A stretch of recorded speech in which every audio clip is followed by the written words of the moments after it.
Okay, this is coming down from New Victoria. Right. This is what they call 12 hill corners where the 12 mine site was at.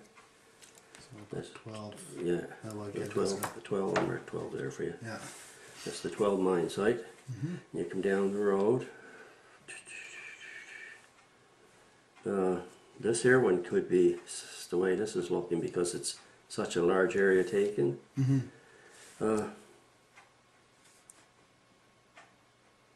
This could be First Street. This could be Second Street right here. This looks like Second Street right here. I think, yeah. Yeah, I think this would be, I'll put number 2nd ND. So right there in the corner. And there's those two little roads. I think I was on this one. I think this one's called Ripley Street right here. I'll put an R there. I think that's where we were at. Okay. Right? And so maybe with the red, if you could kind of tell me or draw us probably the areas where you would have started your search with an arrow going up. The way they're going? Yeah. Yeah. It would start right here. Follow the brook on both sides. Okay. And show me the brook there if you don't Yeah, mind. it's right here. Yeah. Right here. And I'll draw arrows all the way up for you. Okay, that'll be good.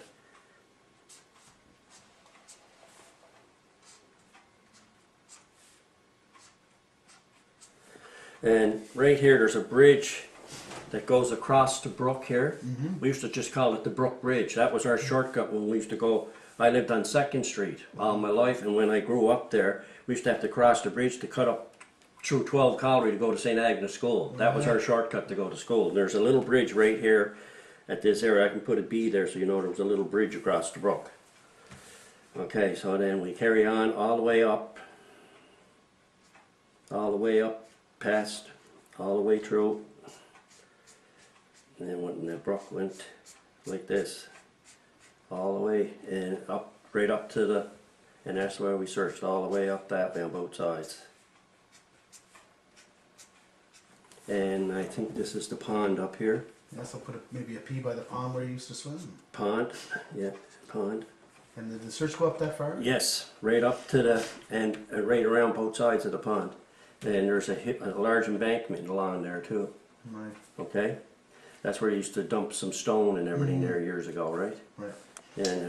And that area, down that area, people that lived in that area, the young people at the time, called that area the Nest. That's where they used to go parking with their girlfriends and everything. Ah, okay. So that's just a nickname they had on the area, but everybody who were young fellas going with their girlfriends, that's where they used to go park. It was down the Nest, right? So it was all up through this way, right up through. Right there. Okay, and then you described you're going up one direction, and when you're finished, you turn? Yeah. Up here first.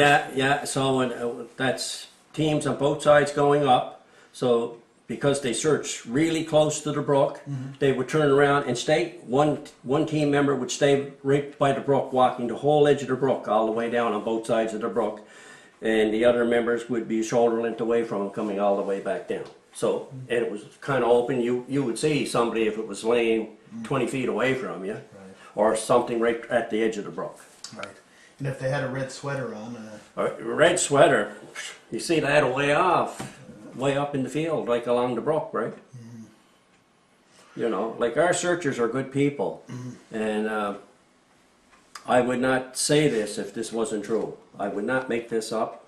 This is as true as can be. We were there. I don't know what happened. We didn't find anything. I just hope that this works out for the family members.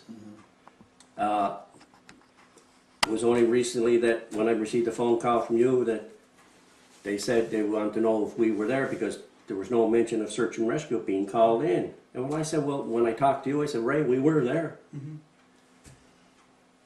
So wherever the records are gone from that or not, I don't know. And you would have made a record at that there's time. records made of the search. And our head coordinator, Mr. Langley, used to write all the records. They were in a green book. It was kind of an accountant's book. We used to keep all the recording records in there. Like each search would have a number, and the name of the person that was lost would be used, and how many it would show how many searchers were there. And if the search was successful or unsuccessful, or you know whatever, or the person was deceased, that would be marked in Eric's reports, right?